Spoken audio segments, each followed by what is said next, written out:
Coucou les amis, comment allez-vous? J'espère que vous allez bien.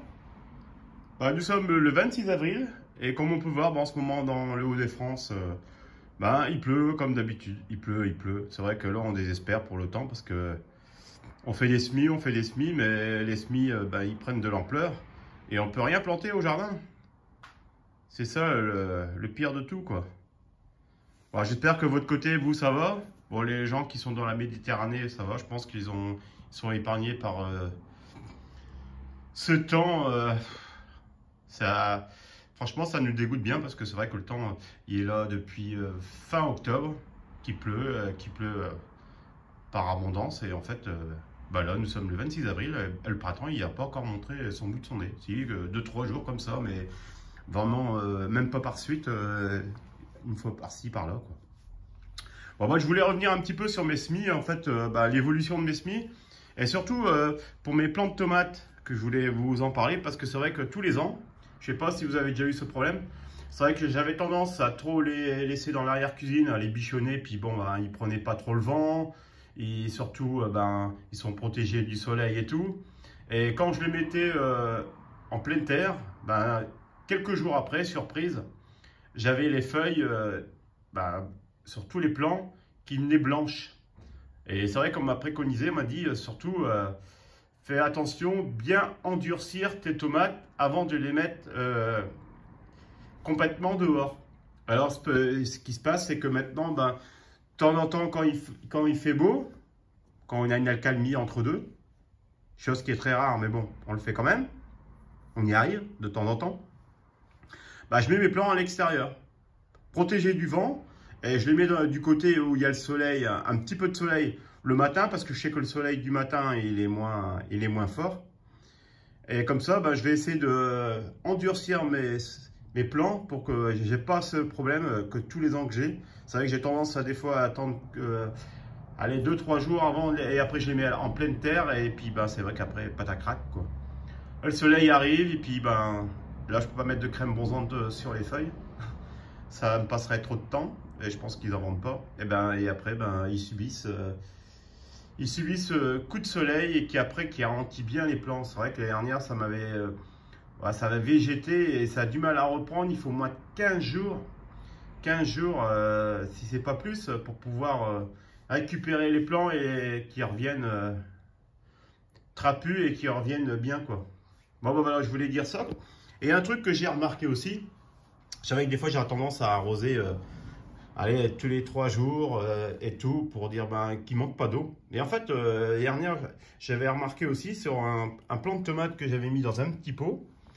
Là, comme on peut voir là, sur celui-là, j'ai pas trop arrosé. Et en fait, les plants, ils se portent bien. Pourtant, ils sont légers, hein, comme on peut voir, et il y a presque plus d'eau dedans. Et en fait, il faut les endurcir. On peut les endurcir aussi de cette manière-là. Et en fait, il faut créer ce manque d'eau. Comme ça, déjà, ça monte pas, ça s'étiole pas non plus. Et après, l'alarme qui pourrait vous dire, ah tiens, il faut arroser. En fait, quand vous voyez un petit peu que les feuilles, ils commencent à flétrir, dans ce cas-là, là, il faut arroser.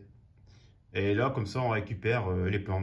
Comme on peut voir, regardez, si je vous montre les plants de tomates, ils sont magnifiques, hein. Et là, on voit en fait les godets, ils sont presque secs, hein. Et c'est vrai que maintenant, je vais faire de cette manière-là.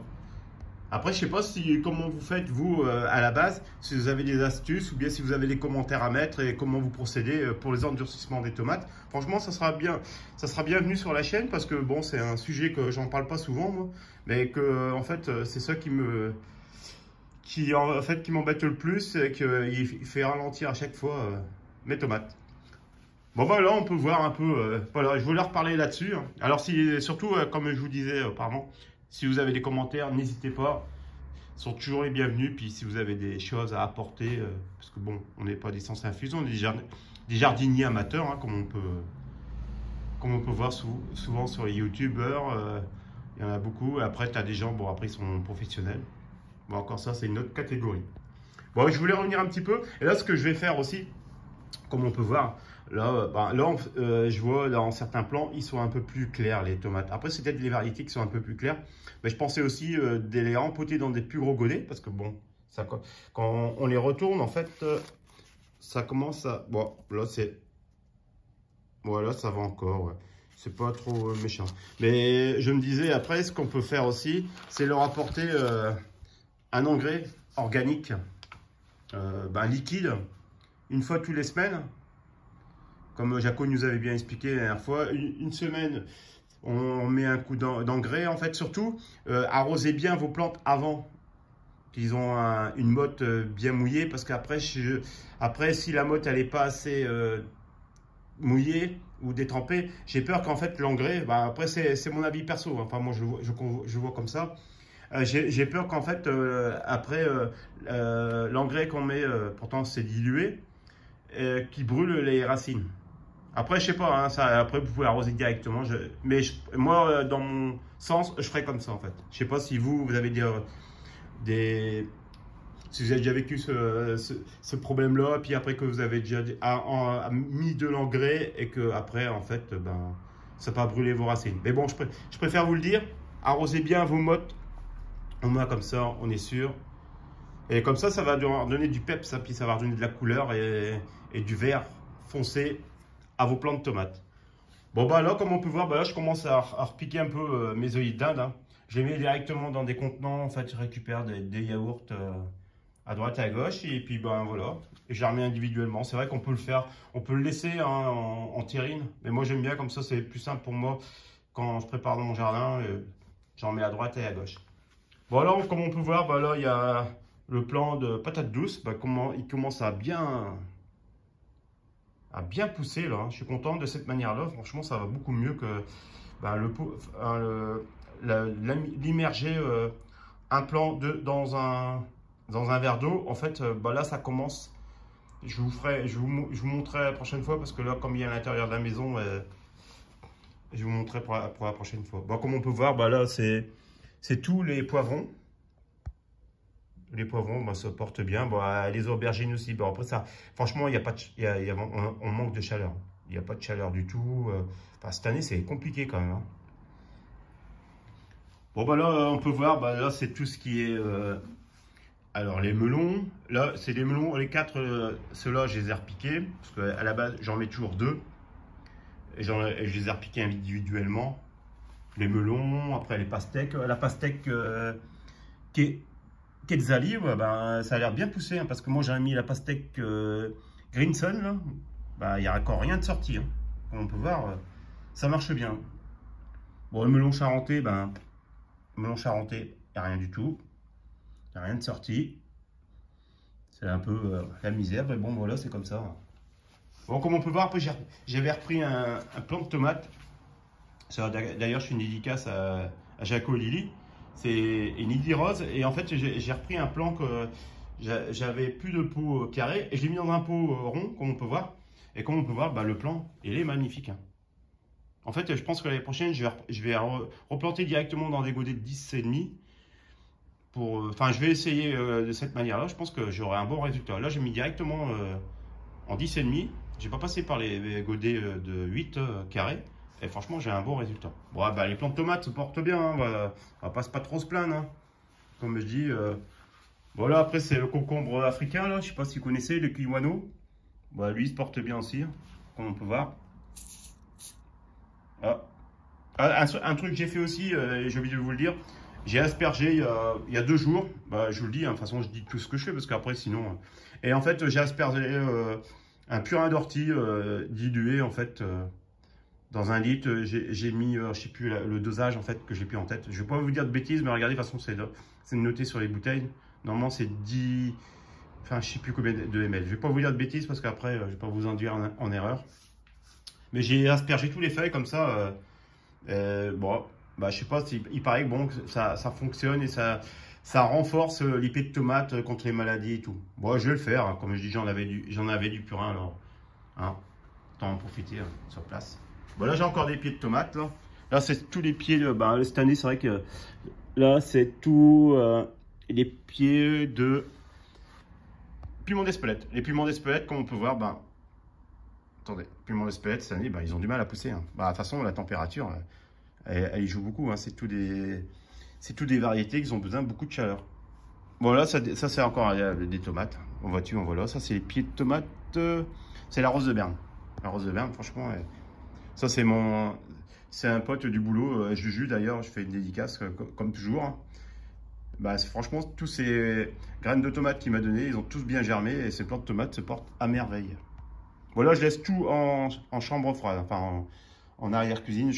En général, les températures, le plus bas que ça a descendu, c'est à 4 degrés. Bon, ça, à 4 degrés, ça va, mais je mets plus rien dans mon armoire à semis. J'ai tout arrêté, l'armoire à semis. Hein. C'est juste pour démarrer. Voilà, comme j'avais commencé, ben, ça c'est le basilic pourpre. Hein. J'en avais fait dernière. Ça, je l'avais mis dans l'armoire à semis. Comme on peut voir, ben, il est magnifique. Hein. Il a des belles couleurs. Voilà, voilà.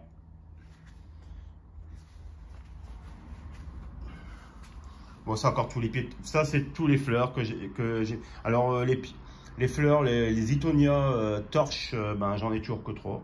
Ça pousse très bien. Les lavataires, ben, elles se portent bien. Et les ignos, ben, comme on peut voir, ben, ils sont magnifiques. Magnifiques. Par contre, là, après, il faudra que je commence à essayer de... J'espère que le temps il va s'améliorer pour que je puisse tout replanter au jardin. Parce que là, ça commence à bien grandir. Bon, ça va, il fait pas chaud. Alors, automatiquement, ça pousse pas trop. Bon, bah là, j'ai encore des petites tomates. Ah bah si, en fait, je l'avais mis là. Regardez. Vous avez vu comment ça pousse par chez moi. Après, est-ce que c'est le plan qui joue ou pas? Comme on peut voir, bah, le plan de patates douces de cette forme-là, cette méthode-là pour les faire germer. Comme on peut voir. C'est pas... Enfin, pour moi, ça marche pas beaucoup. Hein. Le résultat, il n'est pas au rendez-vous. Voilà, voilà. Bon, bah... Après, j'ai encore des pieds de tomates et tout. Mais bon, ça, je ne vais pas vous le montrer. Après, j'ai encore des fleurs que j'avais mis, les œillidales et tout. Mais là, je les ai mis dehors comme il pleuvait un peu. Puis, comme ça, il pleuvait, c'est très, très léger. Comme ça me permet de bien les protéger. Bon, j'ai fait mes curullitacées, tout ce qui est courgettes et tout. J'ai tout mis à l'intérieur. J'attends que ça pousse. Et après, je mettrai tout en chambre, enfin, en serre froide. Voilà, voilà. Bon, je vois la fin de vidéo. C'était une vidéo, en fait, pour vous expliquer un peu mon évolution de tous mes plans, comment je procédais. Bon, après, si vous avez des commentaires, des suggestions, des réponses à donner, comment vous procédez, est-ce que vous êtes content en ce moment de vos résultats de vos semis? Bon, sans parler de l'extérieur, parce que c'est vrai que l'extérieur, en ce moment, on n'en parle pas trop, parce que l'extérieur, il ne donne pas trop satisfaction. Après, comme on peut voir, bah, là, c'est de la... C'était quoi déjà ça? Ah ouais, c'est du cresson de Parra. Ouais, ça a un goût un peu... comment dire ça? C'est un peu piquant et ça endort un peu la bouche. Et c'est en fait, c'est toutes des graines que cette dernière, j'avais mis dedans. J'avais mis dans un petit contenant. Tous les graines, en fait, bah, ils ont refait des graines, des fleurs auparavant. Et ils ont tout repoussé, enfin ils ont toutes, ils sont repoussés spontanément. Voilà, je vais les séparer, je vais les remettre dans des godets à part. Comme ça, bah, je vais refaire quelques plans, on verra bien. Bon, bah, comme on peut voir, bah là par contre, là c'est un plan de physalis. Physalis tout petit. Bon, cette année, les dernières, ils étaient plus grands. Voilà, ça c'est encore des plants de piment d'Espelette que j'ai encore. Bon, là, franchement, bah, je vais essayer d'en donner parce que j'en ai trop en fait. Ouais, toujours que je vais me contenir, mais bon. Après, voilà, j'ai refait aussi un semis de laitue. Ça, c'est la Batavia. J'ai fait il y a combien de temps? Le 22. On est le 26, c'est 4 jours. Bah, ça germe déjà. Hein. Ça va vite à pousser. Et après, je remets dans des petits godets. Et après, hop, je mets tout ça dehors. Bon, bah voilà. Bon, bah je voulais vous montrer un petit peu tout l'étendue de mes semis. Voilà. Ça commence à pousser. Ah, bah là, ah, ouais, c'est vrai que j'avais... Bah, mes physalis, en fait, bah, ils poussent bien aussi, en fait. Là, ils ont plus avancé que l'autre côté. Moi, j'aime bien mélanger un peu partout. Hein. Par contre, je me suis retrouvé avec des pucerons à l'intérieur de chez moi. C'était un peu plus compliqué parce que, en plus, des pucerons, au départ, je n'avais jamais mis à l'extérieur. Alors, je me demande si c'est pas dû au terreau qui a fait qu'il était de mauvaise qualité. Parce que j'ai pris que du bon terreau jusque-là. Et la dernière fois, bah, j'ai été faire mes courses chez Leclerc. Et puis, en fait, j'ai trouvé du terreau hors bio, là, il disait ouais, super terreau. Et en fait, ben, j'étais déçu du terreau parce qu'il y a beaucoup de grossièreté, enfin, le terreau et beaucoup de morceaux de bois. Enfin, pour moi, j'ai pas été satisfait du terreau. Après, le Floragarde, moi, j'ai tellement. Mais après, bon, il faut que je fasse que 100 km pour chercher un sac de terreau, ça fait cher. 200 bornes. Bon, bah voilà. Bon, ben, tout ça pour vous dire, ben, j'espère que vous allez bien, que ben, tout va bien de chez vous. Bon, bah, je vous laisse. Et mon muguet, bon, il est sorti depuis 10 jours. Je vous montrerai plus tard, parce que là, comme il pleut dehors, j'ai pas envie d'aller mouiller un peu. Allez, bon, si vous avez bien aimé cette vidéo, n'hésitez pas à mettre un like. Ça fait toujours plaisir. Et je vois que la chaîne, elle a bien grandi. Bah, ça me fait plaisir, parce que bon, je fais ça pour m'amuser, et puis je vois que ça prend. Moi, je ne suis pas rémunéré, rien du tout. Hein. De toute façon, je fais vraiment ça pour le plaisir de partager. Puis voilà, voilà. Allez, je vous souhaite une bonne fin de journée et je vous souhaite un bon week-end et à très bientôt. Et surtout, prenez soin de vous. Allez, bye bye!